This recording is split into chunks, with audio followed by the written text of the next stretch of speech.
നിലമ്പൂർ ഉപതെരഞ്ഞെടുപ്പ് ഫലം നാളെ പുറത്തു വരും. ആ ഫലം കേരള രാഷ്ട്രീയത്തെ വഴിതിരിച്ചു വിടുമോ? ഒരു ചുക്ക് സംഭവിക്കില്ല. അതൊരാഴ്ച നമ്മൾ പത്രക്കാരൊക്കെ എന്താണ് സംഭവിച്ചത് എന്നൊക്കെ ചോദിച്ചുകൊണ്ട് ചർച്ച നടത്തുന്നല്ലാതെ നമ്മളിവിടെ ഇരുന്നിട്ട് എന്തെങ്കിലുമൊക്കെ സംസാരിക്കുന്നല്ലാതെ അതിൻ്റെ അകത്തൊന്നും ഒരു ഉപതെരഞ്ഞെടുപ്പിനൊന്നും അങ്ങനെ ഒരു ഇലക്ഷനെ ഒന്നും വഴിതിരിച്ചു വിടാനും പറ്റില്ല. പിന്നെ ആകപ്പാടുള്ള കോൺഗ്രസ്സുകാർ പതിവ് പോലെ ഒന്ന് ബലൂൺ ഒന്നുകൂടി വെറുക്കും, അവരാണ് ജയിക്കുന്നതെങ്കിൽ.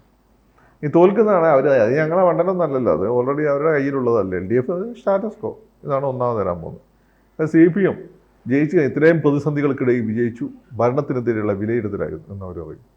അപ്പോൾ അവർ പറയും, തിരിച്ചു പറയും, പ്രതിസന്ധിയല്ല, എതിർപ്പുകൾക്കിടയിലും ഇത്രയും ആരോപണങ്ങൾക്കിടയിലും വിജയിച്ചു.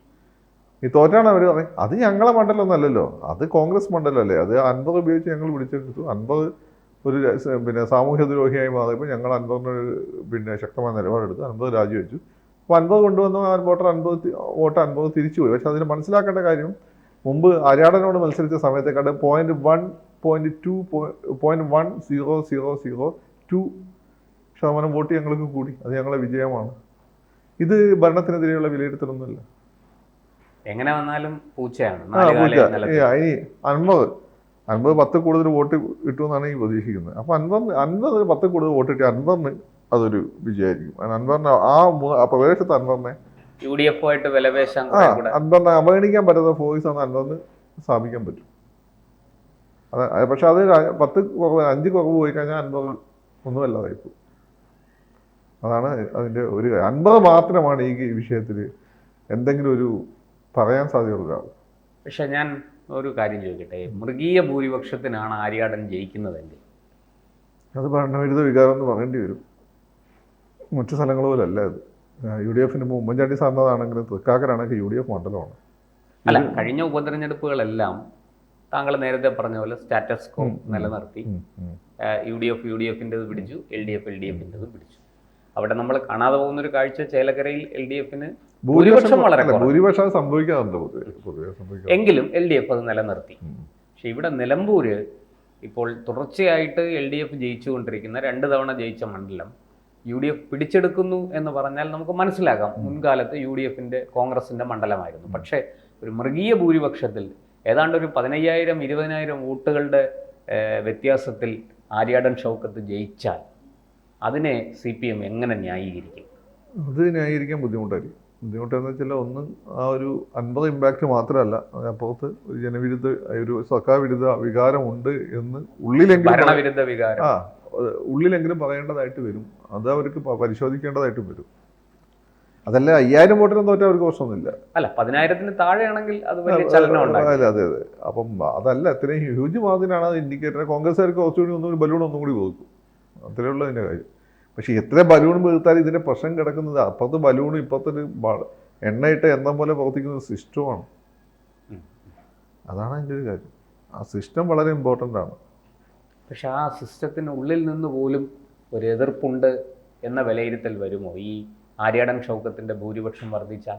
അങ്ങനെ വരാൻ സാധ്യതയില്ല. അത് ഇപ്പം ചേലക്കരയാണെങ്കിൽ അത് വേണമെങ്കിൽ പറയാം. ചേലക്കര ഏതാണ് ശക്തമായ സ്വാധീനമുള്ള സ്ഥലമാണ്. ശക്തമായ സ്വാധീനമുള്ള സ്ഥലത്താണ് BJP 34,000 വോട്ട്. BJP അവിടെ തൃശ്ശൂർ പെനിട്രേറ്റ് ചെയ്യുന്നുണ്ടല്ലോ. സുരേഷ് ഗോപിന് ഒന്നും കാണിക്കുന്നത്, സുരേഷ് ഗോപിനെ പിന്നെ തിരുവനന്തപുരത്ത് നിർത്തി ജയിപ്പിക്കാൻ അറിഞ്ഞതായിട്ടാണോ? എന്തിനാ തൃശ്ശൂർ കൊണ്ട് ചേർത്ത്? തൃശ്ശൂർ ഒരു ഹിന്ദു ഫീലുള്ള ഒരു സ്ഥലമാണ് തൃശ്ശൂർ. തൃശ്ശൂരിന് തെക്കോട്ട് അത് വളരെ ശക്തമാണ്. മലബാറിലോട്ടാണെങ്കിൽ ഹിന്ദുത്വ ഫീൽ അത്ര ശക്തമായിട്ടില്ലാത്തുള്ളൂ. ഹിന്ദു ഫീലുണ്ട്. ഹിന്ദുത്വ ഫീൽ തുടങ്ങുന്നത് തൃശ്ശൂർ പാലക്കാട് തൊട്ടിട്ട് തെക്കോട്ട് ഹിന്ദുത്വ ഫീൽ ശരിക്കുള്ള സ്ഥലങ്ങളാണ്. പക്ഷേ അത് പ്രശ്നം എന്ന് വെച്ചാൽ അത് അഡ്രസ്സ് ചെയ്യാൻ അവിടെ കോൺഗ്രസ് ഉണ്ടായിരുന്നു. അത് മൈൽഡായിട്ട് അഡ്രസ്സ് ചെയ്യാൻ കോൺഗ്രസ് ഉണ്ടായിരുന്നു. കരുണാകരൻ ഉണ്ടായിരുന്നു. കരുണാകരൻ ഹിന്ദുത്വത്തെ ഹിന്ദുയിസമായിട്ട് കൺവേർട്ട് ചെയ്തു. അങ്ങനെ കൃത്യമായി 1-ാം തീയതി ഗുരുവായൂർ അപ്പനെ കാണാൻ പോകുന്ന കരുണാകരനെക്കാട്ടും വലിയ ഹിന്ദു ആരാന്നുള്ള ചോദ്യമൊക്കെ ഉണ്ടായിരുന്നു. പക്ഷേ അതിനെ ഉള്ളിൽ കൂടെ ഹിന്ദുസിന് നല്ല പണി അങ്ങനെ കൊടുത്തിട്ടുണ്ട്, മറ്റൊരു സന്തോഷിപ്പിക്കാൻ വേണ്ടിയിട്ട്. അറിയാലോ, തൃശ്ശൂർ ഒരു സെമിത്തേരി പ്രശ്നമൊക്കെ അറിയാലോ. അപ്പം അവിടെ ആ സുരേഷ് ഗോപി വന്നതോടുകൂടി സുരേഷ് ഗോപി വെറുതെ ഫീൽഡ് ചെയ്തതല്ല, സുരേഷ് ഗോപിക്ക് പിടിക്കാൻ പറ്റുന്ന വോട്ടുകളും പ്ലസ് അവിടെയുള്ള സൈലൻ്റ് ആയിക്കണ ഹിന്ദുത്വ വോട്ടുകളും കൂടി കഴിഞ്ഞാൽ അവിടെ ജയിക്കാൻ പറ്റും എന്നുള്ള കാൽക്കുലേഷൻ. തൃശ്ശൂർ ഏറ്റവും കൂടുതൽ നിയമസഭാ സീറ്റുകളുള്ളൊരു മണ്ഡലം കൂടിയാണ് തിരുവനന്തപുരം പോലെ. തിരുവനന്തപുരം അത് തൃശ്ശൂർ സ്ഥിരം ആരുടെ കൂടെ നിൽക്കുന്നൊരു പ്രദേശം കൂടിയല്ല. അതാണ് അതിൻ്റെ പ്രശ്നം. തിരുവനന്തപുരം പോലെ തൃശ്ശൂരും തിരുവനന്തപുരമാണ് സത്യത്തിൽ അടുത്ത കാലത്ത് കേരളം ആര് ഭരിക്കണമെന്ന് തീരുമാനിക്കുന്നത്. ഈ 2 മണ്ഡലങ്ങളെ മാറുള്ളൂ, വലിയ തോതിൽ സീറ്റുകളും സിങ് ചെയ്യുള്ളൂ. ബാക്കി പ്രദേശങ്ങളെല്ലാം സീറ്റുകൾ ഏതാണ്ട് ഇപ്പോൾ കോഴിക്കോട് നിങ്ങൾ പരമാവധി UDF 3 സീറ്റ് ഇട്ടാൽ മതി, 1-2 കിട്ടും, അത്രയേ ഉള്ളൂ.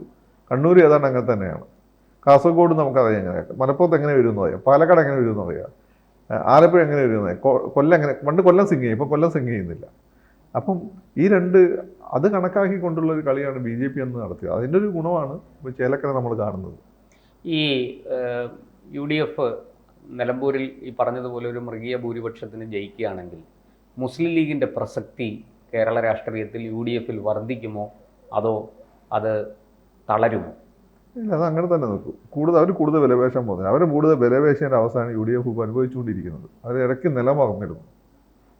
പഞ്ച് വന്നിട്ട് മലബാറിൽ കണ്ടു, 5ാം മന്ത്രി കയ്യിൽ 5 വിരലുകൾ എന്നൊക്കെ പറഞ്ഞുകൊണ്ട് എന്തായി, ഒറ്റ വിരലില്ലല്ലോ. അത് അവർ മനസ്സിലാക്കിയിട്ടുണ്ട്. പക്ഷെ ഇവിടെ ആര്യാടനെ ഷൗക്കത്തിനെ ജയിപ്പിക്കാൻ അരയും തലയും മുറുക്കി രംഗത്തിറങ്ങിയത് മുസ്ലിം ലീഗ് ആണ്. ലീഗിന് അങ്ങനെ ലീഗ് കേരള സംവിധാനമാണ്. പിന്നെ പാലക്കാട് കുടുംബത്തോടുള്ള ഒരു മാനസികമായിട്ടുള്ള അടുപ്പം, അതൊക്കെ കൊണ്ടാണ് അവർ അങ്ങനെ നിൽക്കുന്നത്. അതല്ല, ഡെലിവർ ചെയ്യുന്നുണ്ട് അവർ. ലീഗ് കുടുംബത്തിലുള്ള ആളുകളെ ഗൾഫിൽ കൊണ്ടുവന്ന് മാത്രമല്ല, ഇപ്പോൾ ബീഹാറിൽ നിന്നൊക്കെ ഒരുപാട് ആളുകൾ ഗൾഫിൽ പോകുന്നുണ്ട്. ഈ ഗൾഫിൽ കൊണ്ടുപോയ ആളുകളുടെ ജീവിതത്തിൽ ഒരു സോഷ്യൽ മൊബിലിറ്റി ഉറപ്പ് വരുന്നുണ്ട്. എങ്ങനെ പണം ഇൻവെസ്റ്റ് ചെയ്യണം, കുട്ടികളെ എവിടെ പഠിപ്പിക്കണം, എല്ലാ വിദ്യാഭ്യാസം എവിടെ കൊടുക്കണം, അതിനുള്ള സിറ്റിയൊക്കെ വിദ്യാഭ്യാസ സ്ഥാപനങ്ങൾ തുടങ്ങുന്നത് അങ്ങനെ ചാനലൈസ് ചെയ്യുന്നുണ്ട്. അങ്ങനെ വിദ്യാഭ്യാസ വിപ്ലവത്തിനാണ് തുടക്കം കൊടുക്കുന്നുണ്ട്. അവർക്ക് അവരുടെ വലിപ്പം അറിയില്ല. വലിപ്പം അറിയാതെ അവരുടെ പല നേതാക്കന്മാർ ഇപ്പോൾ ജമാഅത്ത് ഇസ്ലാമിക്ക് പഠിച്ചുകൊണ്ടിരിക്കുക. അതാണ് ഇപ്പോൾ അവർ നേരിടുന്ന ദുരന്തം. ലീഗിൻ്റെ വലിപ്പം ലീഗിന് അറിയില്ല. BJP-ക്കാരനറിയാം, RSS-നറിയാം, നമുക്ക് എല്ലാവർക്കും അറിയാം, പിണറായി വിജയനും അറിയാം. പക്ഷേ ലീഗിന് അറിയില്ല. അവർ ജമാഅത്ത് ഇസ്ലാമിനെ കണ്ടുപഠിച്ചുകൊണ്ടിരിക്കുക. അപ്പോൾ അവിടെയാണ് ലീഗ് പരാജയപ്പെടാൻ പോകുന്നത്. അല്ല, അതവിടെ നിൽക്കട്ടെ. ഈ പറഞ്ഞതുപോലെ അങ്ങനെ ലീഗിന് തീർച്ചയായിട്ടും ഒരു സ്പേസ് UDF-ൽ ആ സ്പേസ് വർദ്ധിപ്പിക്കാൻ ലീഗ് ശ്രമിക്കും എന്നുള്ളത് നമ്മൾ എനിക്ക് തോന്നുന്നില്ല. വർദ്ധിപ്പിക്കാൻ പഴയകാല അവർ പെട്ടെന്ന് ചരിത്രം നിന്ന് പാഠം പഠിക്കുന്ന ആളുകളാണ്. അവർ പണ്ട് ഇതുപോലെ ഒന്ന് മനസ്സിൽ ഫ്ലെക്സ് ചെയ്താണ് മാപ്പിളസ്ഥാന് വേണ്ടി വായിച്ച് അവസാനം ഊഞ്ഞാല എന്നുള്ള പാട്ട് മാറ്റി പഠനം വന്നിട്ടുണ്ട്. അത് കഴിഞ്ഞ് അവസാനം കോൺഗ്രസ്സുകാരെ കാല് പിടിച്ചിട്ടാണ് UDF-ൻ്റെ ഇടയിലൊക്കെ കയറി പറ്റിയത്. മനസ്സിലായില്ലേ? അങ്ങനെ അവർ സമൂഹത്തിൽ റെക്കഗ്നിഷനൊക്കെ കിട്ടി തുടങ്ങി. അന്നപ്പാണ് ഈ ജമാഅത്ത് ഇസ്ലാമിക്കാരനെ അബ്ദുള്ളയെ പോലുള്ള ആളുകളെ കുത്തിത്തിരിപ്പിട്ട് 5 പറഞ്ഞിട്ട് ഇപ്പം എന്തായി?